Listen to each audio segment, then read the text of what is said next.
오늘 말씀은 어떻게 하면 영생을 얻으리까? 이런 제목으로 우리가 이 말씀 함께 나누겠습니다.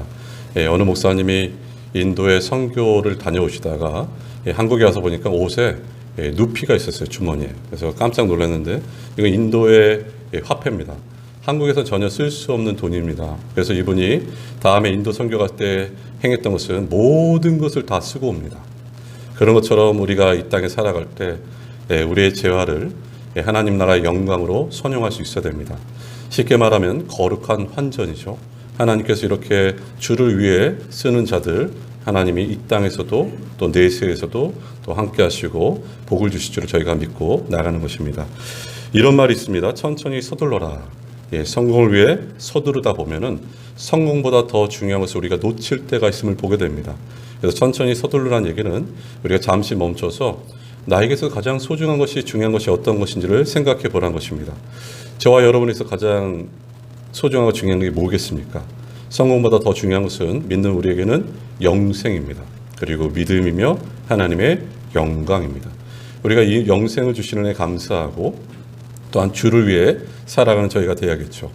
예수께서 베레아에서 한 집안에서 아이들을 축복하시고 이제 예루살렘으로 제자들과 함께 올라갈 때 한 청년이 나와서 예수님 앞에 무릎 꿇고 이렇게 묻습니다.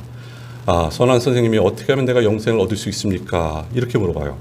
우리가 오늘 이 본문을 통해서 살펴보고자 하는 것은 이 마태복음의 19장에도 있고 또 누가복음 18장에도 있는 이 병행되는 이 내용을 통해서 알 수 있는 것은 영생은 어떻게 얻을 수 있을까? 이 부분을 우리가 함께 나누고자 합니다. 첫 번째, 무엇을 하여야 영생을 얻으리까? 우리 17절 말씀 볼까요? 예수께서 길에 나가실새 한 사람이 달려와서 꿇어 앉아 묻자오되 선한 선생님이여 내가 무엇을 하여야 영생을 얻으리까? 이렇게 하셨어요. 예수님께서 집에서 나오셔서 제자들과 함께 예루살렘에 올라가시는데 한 사람이 나와서 예수님께 꿇어 엎드리며 영생에 대해 물어봅니다. 여기 청년이라 나와 있고 한 사람이 나와 있고요. 다른 마태나 누가복음에 보면은 부자다 또 관원이다 이렇게 말하고 있어요. 한마디로 이 사람은 젊은 사람이고 또 부자였고 관원이었고 세상에 부러울 것이 없는 그런 사람이었습니다. 하지만 이 사람에게 궁금증이 하나 있었는데 영생을 어떻게 하면 얻을 수 있을까 이것이었어요. 이 사람이 예수님 앞에 달려 나온 것은 성격이 급해서가 아니라 예수님을 존경하고 또 영생에 대한 내용을 빨리 듣고자 예수님 앞에 달려옴을 보게 되고 또 이가 예수님 앞에 무릎 꿇었다는 것은 그가 예수님을 존경하고 겸손한 태도임을 우리가 알 수 있는 것입니다. 참으로 좋은 점이 많은 청년이었지만 결국 그는 영생에 이르지 못했습니다.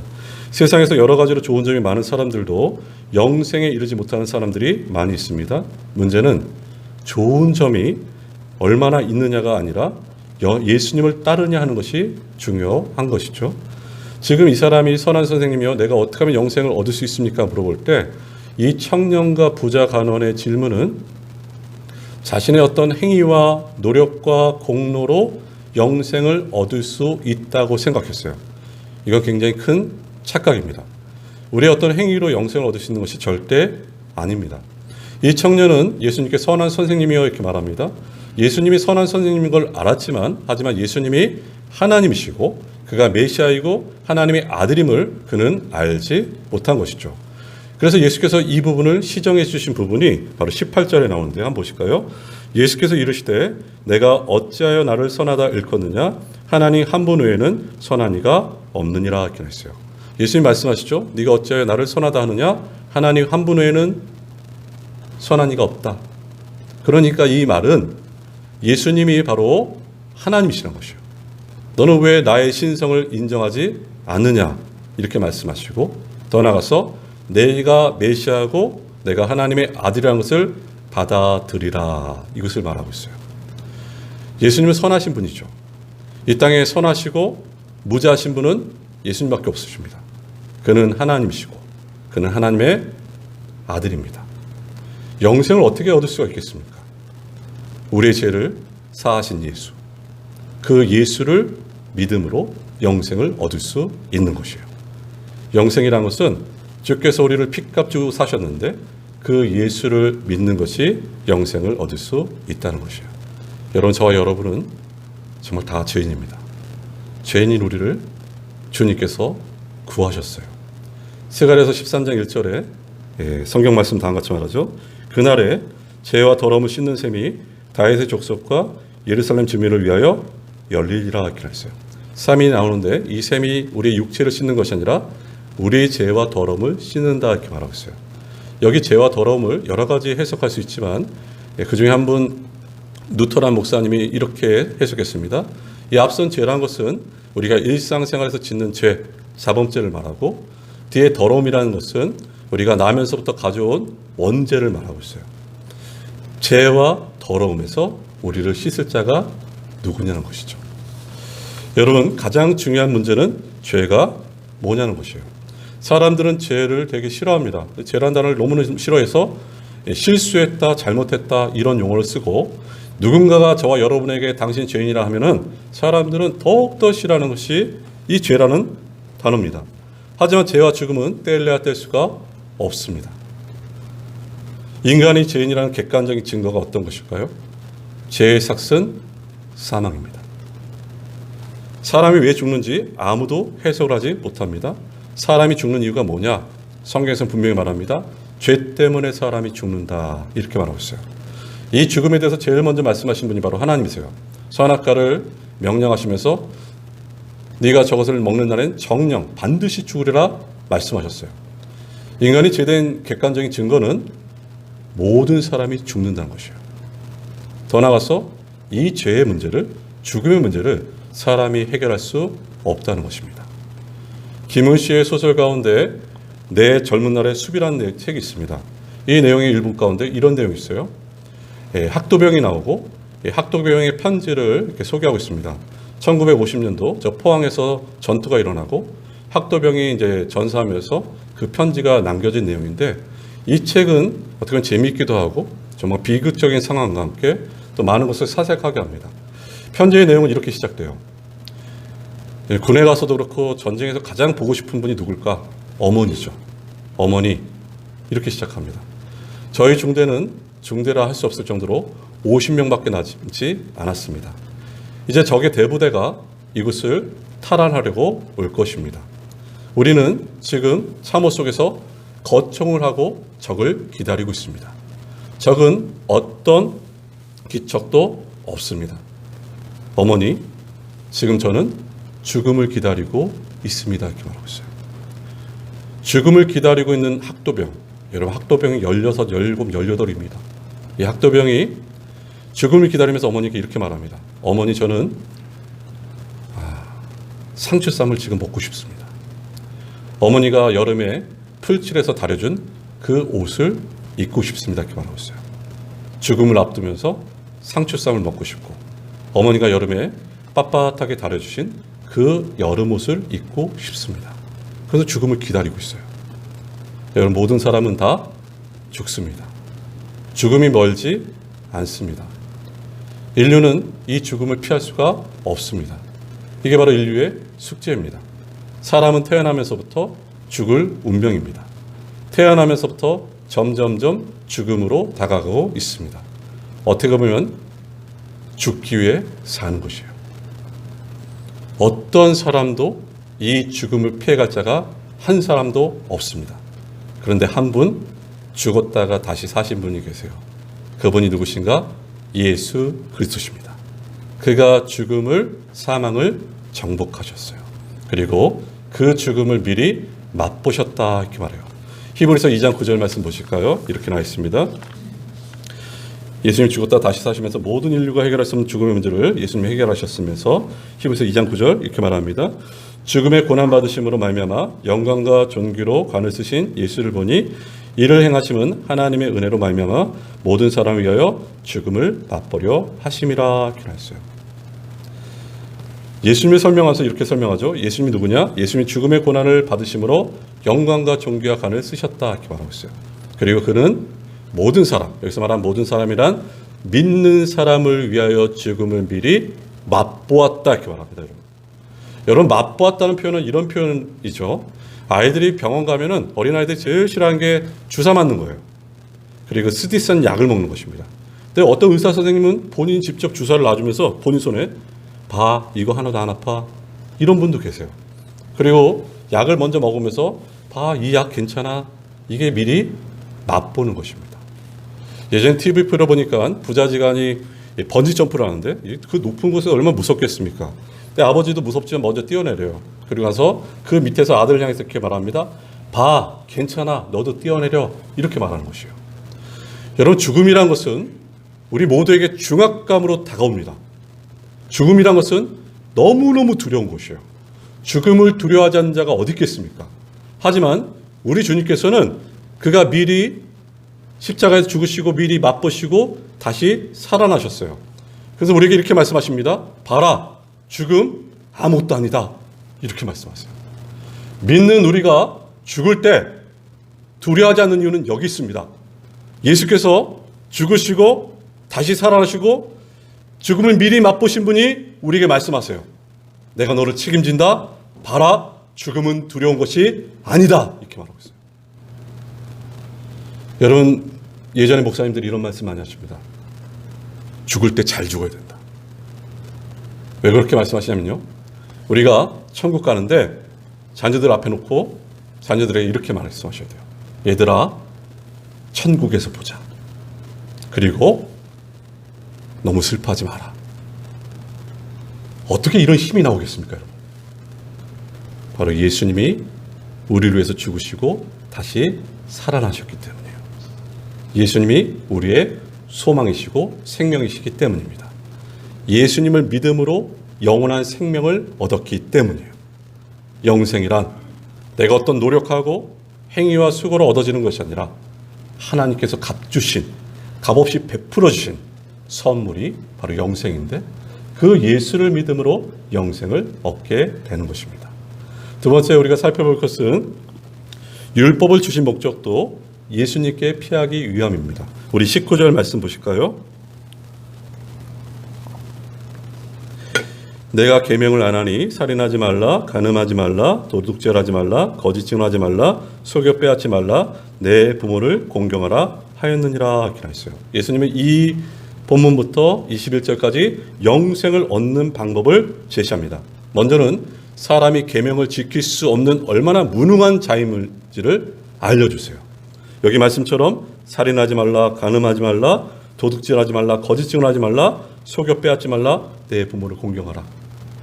이 부자 청년도 이 계명을 다 지키지 못했습니다. 왜냐하면 나중에 읽어보면 아시겠지만 그 많은 부를 가지고 다른 사람에게 나누지 않고 자기만을 위해서 사용했던 청년이었습니다. 그러니 이 부자 청년도 계명을 지킨 청년은 아니었어요. 근데 20절 말씀 보세요. 그가 여짜오되 선생님이여 이것은 내가 어려서부터 다 지켰다. 굉장히 피상적으로 지킴을 보게 되고 수박 겉핥기식으로 지켰음을 우리가 알 수 있습니다. 이 부자 청년은 하나님께서 율법을 주신 목적이 어떤 것인지 몰랐어요. 하나님을 사랑하라, 이웃을 사랑하라, 이 계명을 주신 목적을 깨닫지 못했습니다. 그럼 여러분 우리가 질문해 보셔야 돼요. 왜 하나님께서 우리에게 율법, 계명을 주셨을까? 이 부분을 고민한 분이 계셔요. 바로 사도 바울이었습니다. 사도 바울이 로마서 7장에서 이 부분을 이렇게 해결합니다. 율법은 선하다. 왜냐하면 하나님이 선하시기 때문이에요. 하나님은 선하시기 때문에 율법도 선하고 하나님 우리에게 악한 것을 주시지 않는다는 것이에요. 그렇다면 왜 율법이 인간에게 죽음의 수단이 되는가? 죽음의 수단이 되는 이유는 우리가 율법을 지킬 수 없기 때문입니다. 로마서 7장 7절로 말합니다. 그런즉 우리가 무슨 말을 하리요? 율법이 죄냐? 그럴 수 없느니라. 율법으로 말미암지 않고는 내가 죄를 알지 못하였나니 곧 율법이 탐내지 말라 하지 아니하였다면 내가 탐심을 알지 못하였으리라. 여러분 율법을 주신 목적이 뭘까? 기능이 뭘까요? 쉽게 말하면 이것입니다. 저희가 이제 여름철이 되거나 이러면 이제 몸무게를 줄이려 하고 살을 빼려 합니다. 집안마다 체중계들이 다 있어요. 근데 이 몸무게를 빼기 위해서는 채식 위주로 한다든지 고기를 좀 덜 섭취한다든지 또 운동을 하고 식이요법을 하죠. 근데 몸무게가 어느 정도 빠지다가 이 정체하는 순간이 있어요. 근데 몸무게를 재기 위해서 그 저울에 체중계가 올라갔는데 전혀 눈금이 움직이지 않아요. 요동치 않으면 사람들이 굉장히 속상하죠. 그렇다고 체중계에게 너 때문에 내가 몸무게가 안 빠졌어. 이건 우스운 행동이죠. 체중계의 역할은 뭐냐면요. 지금 내 몸무게가 몇 킬로라는 걸 알려준 게 체중계의 역할입니다. 율법의 역할은 어떤 것인가? 율법의 역할은 우리가 얼마나 죄인지를 알려주는 게 율법의 역할이에요. 그리고 우리가 예수님께로만 피할 수밖에 없다는 것을 알려주는 것이 율법의 역할입니다. 그래서 로마서에서 이 율법을 통해서 의인은 없느니 하나도 없다는 것을 깨닫게 되고, 또 갈라디아에서는 이 율법이 몽학선생, 예수님께로 인도하는 그런 선생이 바로 율법이다 이렇게 말하고 있어요. 이 세상 어떤 누구도 율법을 다 지킬 수 있는 능력과 실력이 있는 자는 아무도 없습니다. 그래서 예수님께서 이 땅에 오신 것은 율법을 폐하러 오신 것이 아니라 율법을 성취하러 오셨어요. 그 율법을 통해서 누구를 보길 원하시는가? 이 계명을 통해서 누구를 보기를 원하시는가? 바로 주님을 보기를 원하세요. 이 율법을 통해서, 계명을 통해서 우리는 깨닫게 됩니다. 내 안에 어떤 의도 없구나, 이것을 깨닫게 돼요. 그래서 사도 바울이 이렇게 외치잖아요. 오라 나는 공고한 자로다. 이 사망의 몸에서 누가 나를 건져내라 이렇게 말하고 있어요. 이 사망의 몸에서 건져내실 분은 오직 예수님밖에 없습니다. 그래서 율법을 주신 목적도, 지금 예수님께서 계명에 대해서 이 청년에게 물어보신 목적도 그 계명을 주신 주님을 바라보라 이것이에요. 그럼 우리는 어떻게 살아야 될까요? 이제 이 계명과 율법을 지킴으로 구원받는 것이 아니라 예수님과 하나 되고 언약을 써 이렇게 맺어졌는데 그로 말미암아 이 말씀을 사랑함으로 지키는 것이 믿는 우리의 자세입니다. 보세요. 예수께서 영생을 얻는 것도 예수를 믿는 것이 영생을 얻는 것이고, 율법을 주신 목적도 예수를 바라보는 것이 율법을 주신 목적입니다. 그럼 끝으로 우리 인생의 주인은 오직 주님이심을 나타내고 있어요. 그 내용이 우리가 읽었던 내용 한번 보실까요? 21절입니다. 예수께서 그를 보시고 사랑하사 이르시되 내게 아직도 한 가지 부족한 것이 있으니 가서 내게 있는 것을 다 팔아 가난한 자에게 주라. 그러면 하늘에서 보화가 내게 있으리라. 그리고 와서 나를 따르라 이렇게 했어요. 예수님이 영생을 얻기 위하여 청년에게 해야 될 두 가지를 말씀하십니다. 하나는 너의 재산을 다 팔아서 가난한 자에게 나눠주라 이것이에요. 너희가 아직 한 가지 부족한 것이 있다는 얘기는, 너희가 여태껏 율법을 지켰다 하는데 율법 지킨 것 외에 또 하나의 어떤 율법을 지키라 이 말이 아니라 너의 가진 재산을 다 팔아서 가난한 자에게 나눠주라 이것을 말씀하고 있어요. 예수님은 전능하시고 전지하십니다. 불가능이 없으시고 모든 것을 아십니다. 그분이 청년의 마음을, 부자 청년의 마음을 아세요. 이 청년은 하나님을 믿는다 하지만 이 청년의 주인은 재물이었습니다. 재물. 그 재물을 사랑하고 재물을 의지하고 이 재물을 하나님보다 더 귀하게 여겼어요. 이게 우상이죠. 이 청년뿐만 아니라 우리에게도 우상이 많습니다. 어떤 이는 남편이, 아내가 우상이 되고, 어떤 이는 권력과 명예가 우상이 되고, 어떤 이는 자식이 우상이 되고, 어떤 이는 자기 자신이 우상이 됩니다. 이 우상을 치워야지 예수님을 온전히 따를 수 있는 것이에요. 그럴 때 예수님 말씀하신 것은 하늘 보화가 내게 있으리라 이렇게 말하고 있어요. 이 하늘 보화란 하나님의 은혜와 용서와 이 땅에서 미리 맛볼 하나님의 그 복들을 네가 누릴 것이다 이렇게 말하고 있어요. 두 번째, 그래서 예수님 말씀하신 것은 나를 따르라 이것이에요. 여기서 나를 따르라는 얘기는 계속해서 나를 따르라 이것이에요. 여러분, 우린 주님의 제자입니다. 제자의 길은 누구든지 나를 따르려거든 자기를 부인하고 자기 십자가를 짊어지고 나를 따르라 이렇게 말씀하셨어요. 바로 주님이 나의 구주시고 또한 그 주님을 최우선 삶으로 사는 것이 바로 나를 따르는 것이에요. 이렇게 예수님 말씀하셨는데 이 부자 청년이 어떻게 반응하는지 한번 보세요. 22절 말씀 보실까요? 22절입니다. 그 사람은 재물이 많은 고로 이 말씀으로 인하여 슬픈 기색을 띠고 근심하며 가니라 이렇게 했어요. 이 청년이 예수님의 말씀을 듣고 재물이 많은 고로 슬픈 기색을 띠고 그가 갔다 이렇게 말하고 있어요. 그 이유는 이 청년의 주인은 재물이었습니다. 이 청년의 신은 물질이었습니다. 그래서 근심하며 그 자리를 떠나는 것이에요. 이 재물에 마음을 빼앗긴 또 사람이 있죠. 예수님의 비유 가운데 누가복음 12장 말씀입니다. 한번 보세요. 물질만을 추구했던 한 부자를 소개합니다. 또 내가 내 영혼에게 이르되 영혼아 여러 해 쓸 물건을 많이 쌓아뒀으니 평안히 쉬고 먹고 마시고 즐거워하자 하리라 하되 하나님은 이르시되 어리석은 자여 오늘 밤에 내 영혼을 도로 찾으리니 그러면 내 준비한 것이 누구의 것이 되겠느냐 이것이에요. 자기에 대해서 재물을 쌓아두고 하나님께 대해 부여하지 못한 자를 성경은 이렇게 말합니다. 어리석은 자라 이렇게 말하고 있어요. 이 부자의 특징은 수년 동안 농사를 짓지 않아도 될 정도로 곡식이 수확이 많아져서 창고를 짓고 거기다 쌓아놓습니다. 그러면서 이렇게 말합니다. 내 영혼아 이제 편히 쉬자. 이제 먹고 마시고 편히 쉬자. 근데 하나님께서 이렇게 말씀하시죠. 어리석은 자요. 오늘 네 영혼을 데려간다면 그 모든 재산이 누구의 것이 되겠느냐 말하고 계셔요. 이 부자는 이 물질의 부요가 하나님께서 주신 구원의 은총과 영생의 복을 바라보지 못하게 한 것입니다. 예수님이 씨 뿌리는 비유에서도 이 물질에 대해서 다시 한번 말씀하세요. 마태복음 13장 22절 말씀 보시면 이렇게 하겠습니다. 가시떨기에 뿌려졌다는 것은 말씀을 들으나 세상의 염려와 재물의 유혹에 말씀이 막혀 결실하지 못하는 자요. 하세요. 여기서 물질은 말씀을 들으나 결실하지 못한다는 것이에요. 이 물질이 치명적인 유혹으로 나타납니다.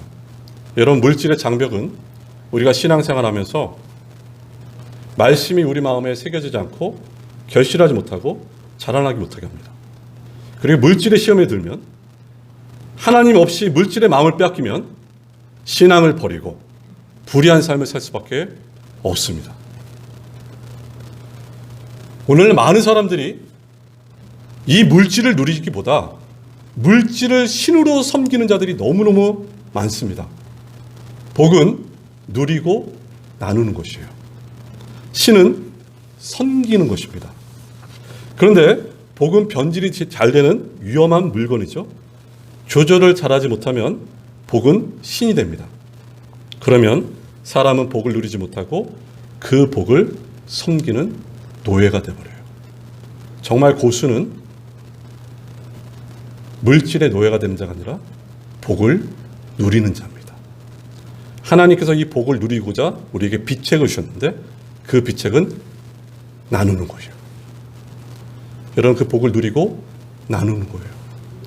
사도행전 2장 4장 보세요. 초대교회 성도들의 특징. 가난한 자가 없고 부족한 자가 없더라. 그들이 재산과 소유를 팔아서 주변의 가난한 자들에게 나눴더라 이것이에요. 이게 복을 누리는 자입니다. 하나님의 모든 성도님들이 전 새벽마다 기도하는 내용 중에 하나 말씀드렸죠. 모두가 부자 되길 원합니다. 그 이유는 그 부를 가지고 내 주변의 연약한 자들을 나누는 자가 되는 것이에요. 이게 바로 교회가 해야 될 일입니다. 코로나19가 좀처럼 끝나지 않고 있습니다. 근데 코로나19가 한창일 때 20명도 모이지 못할 때 많은 교회들이 이런 선행을 했어요. 어떤 교회는 자영업자들, 교회 자영업자들, 너무너무 어려운 자영업자들에게 오히려 헌금한 돈을 나눠줬습니다. 어떤 교회는 주변의 결식아동들, 교회도 어려움에도 불구하고 주변의 결식아동들을 돌보기 시작했어요. 어떤 교회는 한창 재래시장이 너무 어려울 때 목사님과 성도님들 가서 그 재래시장의 물건을 팔아줘요. 이게 복을 나누는 것입니다. 복을 누리는 것이에요. 우리가 이것을 놓치면 안 됩니다. 여러분 물질은 나쁜 게 아닙니다. 이 부자 청년이 예수님의 말씀을 듣고 근심하며 간 이유는 이 물질과 재물이 신이었기 때문이에요. 주인이었기 때문입니다. 다시 말씀드리지만 물질은 나쁜 것이 아닙니다. 이 물질을 가지고 나누시고 누리셔야 돼요. 그리고 먼저는 이 물질을 주신 하나님을 누리시길 바라는 것이죠. 이 물질의 벽을 뛰어넘는 사람이 있었어요. 그 중에 한 사람 누군가? 다윗입니다. 다윗이 역대상 29장 11절에 이렇게 말하고 있습니다. 한번 보실까요? 여호와여, 위대하심과 권능과 영광과 승리와 위엄이 다 주께 속하였으니 천지에 있는 것이 다 주의 것이로소이다. 여호와여, 주권도 주께 속하였으니 주는 높으사 만물의 머리이십니다. 이렇게 했어요. 역대상 29장은 성전 건축을 준비하는 다윗의 모습입니다. 모든 만물이 다 주의 것이고 내 모든 소유가 다 주의 것입니다. 저 창고에 있는 것도 다 주의 것입니다. 그래서 주님께 가감없이 드림을 보게 돼요. 그래서 12절 말씀 이렇게 나와 있어요. 부와 귀가 주께로 말미암고 또 주는 만물의 주제가 되사 손에 권세와 능력이 있사오니 모든 사람을 크게 하신가 강하게 하심이 주의 손에 있나이다. 이렇게 했어요. 여기 부라는 것은 풍성한 물질적인 복이고 기라는 것은 높은 지위입니다. 부와 귀가 주님께 달려있다는 것이에요. 다윗은 말씀의 사람이고 말씀을 묵상하고 기도하고 하나님 뜻에 쫓았던 자입니다. 근데 놀라운 것은 그가 부와 귀를 쫓은 것이 아니라 하나님을 쫓았더니 부와 귀도 하나님께서 주셨더라 이렇게 말하고 있어요. 사랑하는 여러분, 우리의 주인은 누굽니까? 만물의 소유주, 만물의 창조자, 지금도 다스리시는 분은 하나님이세요. 하나님. 그 하나님을 따르셔야 돼요. 물질과 재물을 따르는 자가 아니라 주님을 따르셔야 됩니다. 여러분. 마태복음 6장 24절에 이렇게 말씀하고 있어요. 한 사람이 두 주인을 섬기지 못할 것이니 혹 이를 미워하고 저를 사랑하거나 혹 이를 중히 여기고 저를 경히 여김이라 너희가 하나님과 재물을 겸하여 섬기지 못하리라. 예수님 말씀하셔요. 너희들의 주인이 누구냐 물어보세요. 돈과 물질이 너희 주인이냐 아니면 하나님이 너희 주인이냐 물어보세요. 여러분, 우리의 주인은 하나님이 우리의 주인이십니다. 그래서 무엇을 먹을까? 무엇을 마실까? 무엇을 입을까? 염려하지 말라는 이유는 하나님이 우리 삶을 책임지시기 때문이세요. 그분이 우리 주인이십니다. 주인을 따라가세요. 평생 우리의 싸움은 우선순위의 싸움입니다. 하나님을 우선순위에 둘 때, 먼저 그의 나라 의를 구할 때 이 모든 것을 더하여 주실 것입니다. 새 찬송가 488장 3절에 이런 가사가 있죠. 세상에 믿던 모든 것 끊어질 그날 되어도 구주의 언약 믿사와 내 소망 더욱 크리라. 주 나의 반석이시니 그 위에 내가 서리라. 그렇습니다. 우리가 세상에서 믿던 모든 것이 끊어질 그날이 옵니다. 하지만 담대히 설 수 있는 것은 주님과 맺은 언약, 주님을 바라보기 때문이에요. 우리가 흔들리지 않고 우리가 담대할 수 있는 이유는 주님이 우리의 반석이시고 주님이 우리의 힘이시기 때문입니다. 그가 우리의 주인이세요. 그를 따르십시오. 그가 우리를 책임지십니다. 여러분, 그리스 신화 중에 마이더스 왕 이야기를 아시죠? 어느 날 마이더스 왕이 숲을 거는데 바쿠스라는 신을 만나요. 바쿠스라는 신이 마이더스에게 소원이 뭐냐 한 가지 들어주겠다. 마이더스 왕이 이렇게 말합니다. 내가 만드는 모든 것이 금이 되길 바랍니다. 이렇게 말해요. 근데 그 소원을 들어줬어요. 숲에 있는 나무를 손댔더니 금이 돼버려요. 돌멩이에 손을 댔더니 금이 돼요. 여러분 얼마나 좋겠어요. 근데 문제는 이제 궁전으로 돌아올 때입니다. 식사를 하려고 빵을 딱 집었더니 금이 돼버렸어요. 그리고 사랑하는 딸이 아버지하고 또 달려오는데 아버지를 안는 순간 딸이 금이 되었어요. 마이더스가 이렇게 외칩니다. 오 신이여, 이것은 내가 원하는 소원이 아닙니다. 이렇게 말하고 있어요. 사랑하는 여러분, 하나님 없는, 하나님을 배제한, 그래 물질의 마음을 빼앗긴 것은 그게 독이고 저주가 될 때가 있습니다. 사랑하는 여러분, 하나님이 최고 복이십니다. 그분을 가까이 하셔야 돼요. 그분의 뜻을 가까이 하십시오.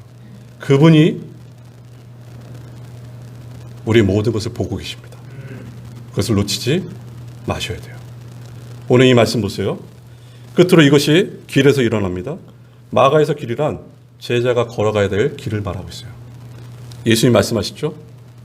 내가 고난받고 죽을 것이고 부활할 것이다. 인생의 길에서 바로 주님을 따라가는 것이 바로 영생을 얻는 길입니다.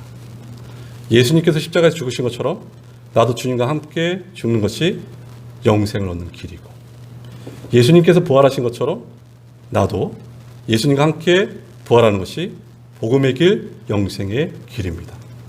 여러분, 영생은 어떤 율법을 지킴으로, 물질로, 행위로 얻어지는 것이 아니라, 영생은 이 온 우주 만물을 다스리시고 지금도 일하시는, 나를 위해서 죽으신 그 예수 그리스도를 믿음으로 영생을 얻게 되는 것입니다. 우리에게 주신 은혜가 얼마나 큽니까? 예수를 몰랐던 우리가 예수를 만나고, 예수를 의지하고, 예수를 믿고, 예수를 따르게 되었습니다. 그렇다면 저와 여러분이 어떻게 살기를 주께서 원하실까요? 살아도 주를 위하여, 죽어도 주를 위하여 죽나니 오직 주님을 위해서 사시고 주님께서 기뻐하신 일에 힘써 나가시기를 바라는 것입니다. 기억하십시오. 영생을 주신 주님을 찬송하길 바라면서 우리 시간에 함께 기도하겠습니다.